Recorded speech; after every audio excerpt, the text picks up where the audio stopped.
It's gonna be Shumo Sharkar. Is the लगता है दूध वाले भैया आ गए।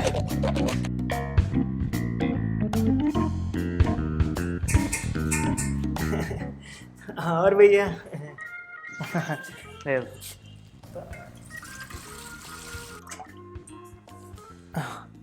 भैया इसमें मक्खी आ गई है, बदल दो जरा। अरे भैया आप भी क्या टेंशन लेते हैं, 2 लीटर दूध लिया आपने, एक मक्खी कितना ही दूध पी जाएगी। क्या आप भी 5-10 ml के लिए, कल आता हूँ फिर, है ना? ठीक है।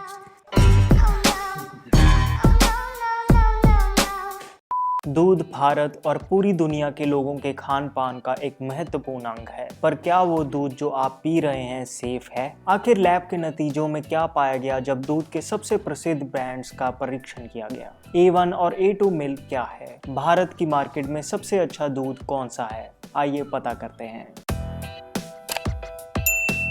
Hello friends, welcome to Fit Tuber Hindi. Ayurveda ने दूध को बेहद ही उपयोगी और अनोखा भोजन स्रोत माना है, जिस अकेले में ही शरीर के लिए संपूर्ण न्यूट्रिएंट्स होते हैं। पर ये बात उन कमर्शियल ब्रांड्स के दूध पे कितनी लागू होती है जो आजकल हम पी रहे हैं? इस बात को समझने के लिए मैंने रिसर्च करने के बाद सारे पॉपुलर ब्रांड्स को 4 भागों में बांटा है। स्टार्ट करते हैं कैटेगरी नंबर 1 से, जो कि है होमोजेनाइज दूध। होमोजेनाइज दूध उन लोगों की पसंद होती है जिनको हफ्तों और महीनों तक खाने को स्टोर करके रखने की आदत होती है। बट होमोजेनाइज दूध आखिर है क्या? होमोजेनाइजेशन एक ऐसी प्रक्रिया है जिसमें एक तेज घूमते हाइड्रोलिक शीयर मशीन में दूध को मैकेनिकली भेजा जाता है, जिससे अनइवन नाप के फैट मॉलिक्यूल्स को एक जैसे साइज के मॉलिक्यूल्स में तोड़ा जाता है। होमोजेनाइजेशन से दूध दिखने में बेहतर हो जाता है, उसका टेक्सचर चिकना हो जाता है और इसके पीछे का मुख्य कारण है दूध की शेल्फ लाइफ को बढ़ाना। होमोजेनाइजेशन की वजह से दूध के ऊपर मलाई नहीं जमती। होमोजेनाइजेशन प्रोसेस से होने वाले हानिकारक परिणामों पे शोध की गई, लेकिन उसको लेकर कोई एकमत राय नहीं बन पाई है। क्योंकि होमोजेनाइज्ड मिल्क को लेकर होने वाले दुष्परिणामों से संबंधित कई सवाल हैं और मार्केट में इससे बेहतर कई विकल्प उपलब्ध हैं, इसलिए मेरा सुझाव तो यही है कि हम होमोजेनाइज्ड मिल्क को पीना बंद करें। अगर खुद की बात करूं तो मैं इस तरह के दूध को पीने के बारे में सोच भी नहीं सकता जिसको इस तरह से प्रोसेस किया गया है कि 6 महीनों तक एक बॉक्स में पड़ा रहने के बावजूद भी खराब नहीं होता। दूसरी कैटेगरी है पॉपुलर और भारत के लोगों द्वारा सबसे ज्यादा प्रयोग होने वाले दूध के पैकेट्स की। इसमें शामिल हैं गाय और भैंस के मिक्स्ड दूध, जिससे स्लिम, टोन्ड और फुल क्रीम दूध के रूप में बेचा जाता है, जो कि उसके अंदर के फैट परसेंटेज के हिसाब से निर्धारित है। इसके अलावा कुछ ब्रांड्स के द्वारा स्पेसिफिक काउ मिल्क भी बेचा जा रहा है। सबसे पहले बात करते हैं दूध में होने वाली मिलावट की, जिसको लेके आज के लोग काफी चिंतित हैं। खासकर WHO द्वारा एक नकली रिपोर्ट के फैलने के बाद, जो कि मीडिया में वायरल हो रही थी। परेशान ना हो, क्योंकि FSSAI रिपोर्ट्स ने ये साफ किया है कि भारतीय मार्केट में बिकने वाले 90% दूध में मिलावट नहीं है और वो प्रयोग करने के लिए योग्य है। यहाँ तक कि 9 पॉपुलर ब्रांड्स के पैकेट दूध को एक इंडिपेंडेंट संस्थान ने NABL द्वारा प्रमाणित लैब में टेस्ट किया और पाया कि किसी भी ब्रांड में कोई भी मिलावट और हेवी मेटल्स नहीं थे। तो क्या इसका मतलब है कि ये पैकेट वाला दूध हमारे स्वास्थ्य के लिए अच्छे हैं? ऐसा कहना सही नहीं है। इसके पीछे कारण है A1 मिल्क प्रोटीन जो इनके अंदर पाया जाता है। अब आपके मन में सवाल होगा कि आखिर A1 और A2 मिल्क प्रोटीन है क्या? दूध में 2 तरह के प्रोटीन पाए जाते हैं, जिसमें 80% कैसीन प्रोटीन होता है और 20% वे प्रोटीन। कैसीन प्रोटीन को 3 भागों में बांटा जाता है, जो कि है अल्फा कैसीन, बीटा कैसीन और कापा कैसीन। उसके बाद बीटा कैसीन को A1 और A2 टाइप में बांटा गया है, जो कि गाय की कौन सी प्रजाति है इस पर निर्भर करता है। हर विदेशी प्रजाति की गाय, चाहे वो जर्सी हो या होल्स्टीन फ्रिशियन, इन सब में A1 प्रकार का मिल्क प्रोटीन होता है।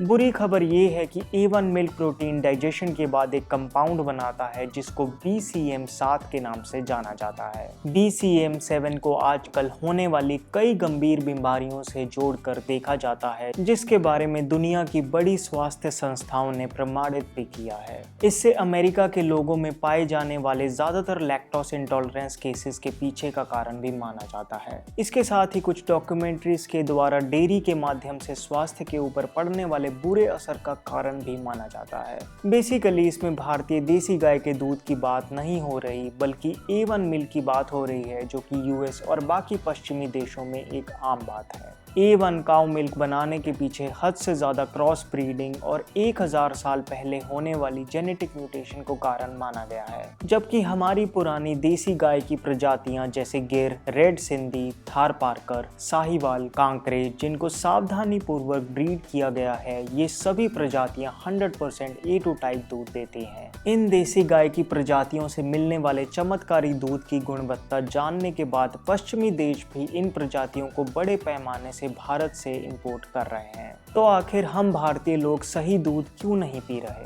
उसके पीछे का कारण है कि विदेशी प्रजातियां हमारे देसी गाय की प्रजातियों से लगभग दुगना दूध देती हैं। इस सब की शुरुआत 1970 में भारत में होने वाले व्हाइट रेवोल्यूशन से हुई। दुख की बात तो ये है कि आज बहुत सारी गौशालाओं में अब सिर्फ विदेशी प्रजातियों की गाय ही उपलब्ध है। ये भी समझने की बात है कि ठंडे पश्चिमी देशों में रहने वाली विदेशी ब्रीड्स को भारतीय गर्म ट्रॉपिकल क्लाइमेट्स में रहने में परेशानी होती है। इसकी वजह से इन ब्रीड्स को कई हार्मोनल इंजेक्शंस भी दिए जाते हैं। ये इस टॉक्सिक A1 दूध के साइड इफेक्ट्स की वजह से ही है कि आजकल पश्चिमी देशों में वीगनिज्म काफी प्रचलन में है। थैंकफुली हम भारतीयों के पास हमेशा से ही इससे एक काफ़ी बेहतर विकल्प उपलब्ध रहा है, जो कि हम अपने अगले पॉइंट में डिस्कस करेंगे। कैटेगरी नंबर 3 में है A2 देशी काउ मिल्क पैकेट्स। ये समझना ज़रूरी है कि हमारे आयुर्वेदिक ग्रंथों में जब भी गाय के दूध की बात की गई है तो वो हमेशा से ही देसी गाय से संबंधित है और ना कि उस फॉरेन ब्रीड के हानिकारक A1 मिल्क से, जो आजकल हम में से ज़्यादातर लोग प्रयोग कर रहे हैं।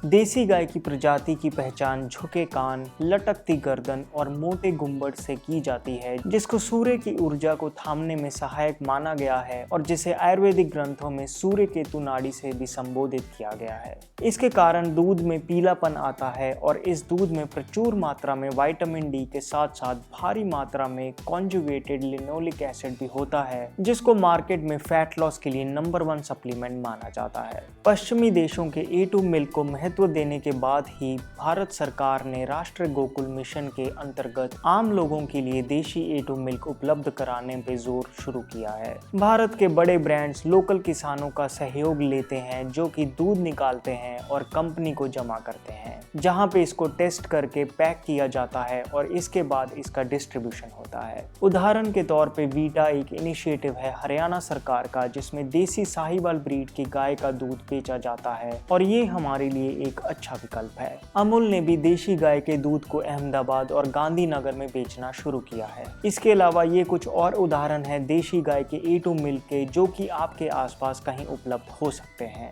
दूध को बिल्कुल नहीं पीना उस A1 मिल्क को पीने से बेहतर विकल्प है, इसलिए बेहतर यही है कि हम A2 मिल्क पीना शुरू कर दें। थोड़ा रुक जाइए, क्योंकि सबसे अच्छा विकल्प तो अभी आना बाकी है। उससे पहले बात कर लेते हैं कुछ स्पेशल मेंशंस की। पहला है मिल्क पाउडर्स। ज्यादातर मिल्क पाउडर्स A1 दूध से बने होते हैं और उसके साथ ही उसमें प्रोसेस चीनी और इमल्सिफायर्स भी मिले होते हैं, इसलिए इन मिल्क पाउडर्स का तो बिल्कुल प्रयोग ना करें। दूसरा है पैकेज्ड वीगन दूध या नॉन डेयरी दूध, जैसे बादाम दूध, गरी का दूध, सोया दूध और चावल का दूध। इनके इंग्रेडिएंट्स को ऑनलाइन देखने के बाद मुझे निराशा हुई, क्योंकि इनमें से ज्यादातर दूध में प्रिजर्वेटिव्स मिले हुए थे। साथ ही ये सारे काफी महंगे भी हैं, इसलिए इन पे पैसे व्यर्थ करने से बेहतर है कि आप घर पे ही दूध बना लें। हालांकि हमें ये जान लेना चाहिए कि ये वीगन दूध डेयरी दूध के सब्स्टिट्यूट मात्र हैं, क्योंकि इनमें वो पोषक तत्व नहीं होते जो डेयरी दूध में होते हैं। तीसरा है भैंस का दूध। भारतीय भैंस का दूध A2 मिल्क होता है और ये उन लोगों के लिए अच्छा है जो अपना वजन बढ़ाना चाहते हैं।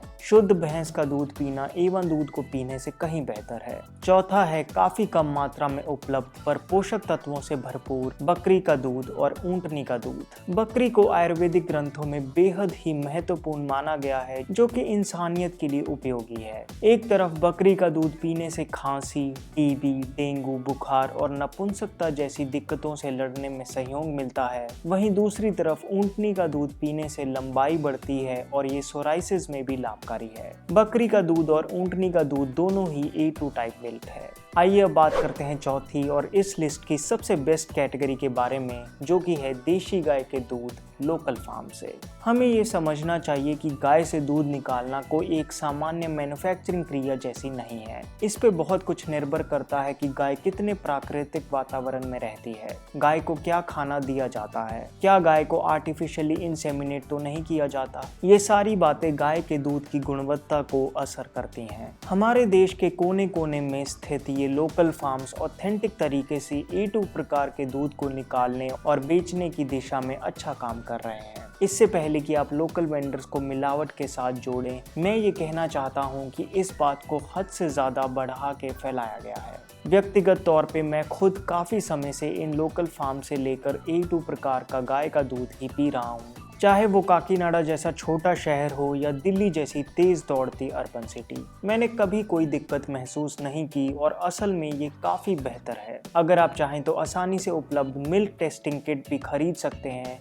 या फिर अपने घर पे ही लोकल वेंडर से खरीदे जाने वाले दूध का कुछ बेसिक परीक्षण कर सकते हैं। ये बात ज़रूर है कि इस दूध का दाम पैकेट दूध से लगभग दुगना है, पर मेरा मानना है कि आप भले कम दूध पिएं लेकिन आपको क्वालिटी दूध पीना चाहिए। आयुर्वेदिक ग्रंथों में इन देशी गायों की दूध की तुलना माँ के दूध से की गई है और ये किसी चमत्कारी द्रव्य से कम नहीं है। आखिर आप एक देसी गाय के दूध के वेंडर को कैसे ढूंढ सकते हैं? ये एक आसान प्रोसेस है और अगर आप सिर्फ एक गूगल सर्च करें तो आपको बहुत से विकल्प बड़ी आसानी से मिल जाएंगे। मैंने कुछ ऐसे फार्म्स के लिंक दिए हुए हैं जो बड़ी मेट्रो सिटीज में प्रसिद्ध हैं। आप उनसे संपर्क कर सकते हैं और अपने हिसाब से खरीद सकते हैं। अगर आसान भाषा में कहूँ तो आज तक आपने दूध के बारे में जो भी बुरी बातें सुनी हैं वो जनरल दूध के बारे में नहीं है, बल्कि A1 मिल्क के बारे में है। दूसरी तरफ आयुर्वेदिक ग्रंथों में दूध के बारे में जो भी अच्छी बातें लिखी गई हैं वो सिर्फ देसी गाय के दूध को ध्यान रख के ही लिखी गई हैं, A1 मिल्क के बारे में नहीं।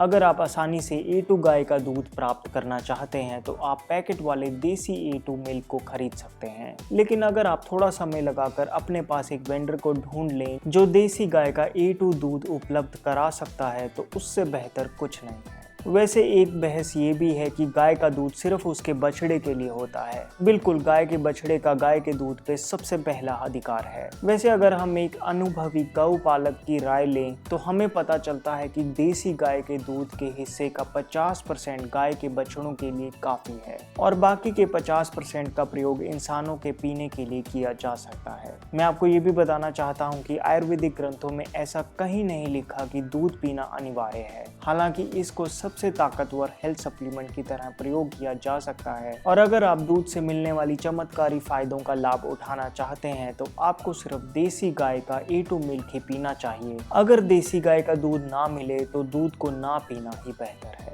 दोस्तों, अगर आपको ये वीडियो हेल्पफुल लगी तो प्लीज़ एक लाइक ज़रूर कर देना। और हाँ, आजकल मैं इंस्टाग्राम पे भी एक्टिव हूँ, आप वहाँ मुझसे कनेक्ट कर सकते हैं। क्या आप अपने लिए एक सेफ हेयर मास्क ढूंढ रहे हैं? क्या आपको डैंड्रफ और इची स्कैल्प की प्रॉब्लम है? तो मैं सजेस्ट करूंगा कि आप मामा अर्थ का टी ट्री हेयर मास्क जरूर ट्राई करें। टी ट्री, आर्गन और लेमन ऑयल से भरपूर इस हेयर मास्क में कोई हार्श केमिकल्स नहीं है, ना तो सल्फेट्स, ना पैराबेंस, ना सिलिकॉन्स, ना EDTAs और ना ही कोई आर्टिफिशियल फ्रेग्रेंस या कॉस्मेटिक कलर।